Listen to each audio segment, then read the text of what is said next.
बुलढाणा जिल्ह्यातील मलकापूरमध्ये माणुसकीला काळीमा फासणारी घटना उघडकीस आली आहे। दाताळ परिसरात 35 वर्षीय नराधमानं अल्पवयीन मुलीवर अत्याचार केला। या घटनेवेळी पीडितेच्या घरावर पाळत ठेवून असलेल्या नराधमाच्या 2 साथीदारांवर देखील गुन्हा दाखल करण्यात आलाय। तर मुख्य म्हणजे या अत्याचारातून पीडितेला गर्भधारणा झाली आहे।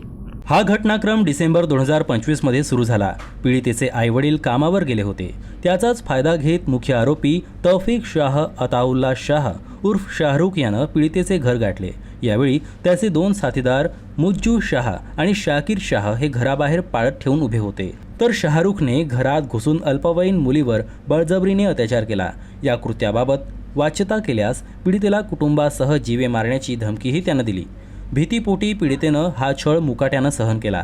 मात्र नराधम शाहरुखने जानेवारी 2026 पासून वारंवार तिचं शोषण सुरू ठेवलं। 11 मे रोजी जेव्हा पीडितेची प्रकृती अचानक खालावली तेव्हा कुटुंबानं तिला तातडीनं डॉक्टरकडे नेलं। तपासणीनंतर पीडिता गर्भवती असल्याचं निष्पन्न होताच पालकांना मोठा धक्का बसला।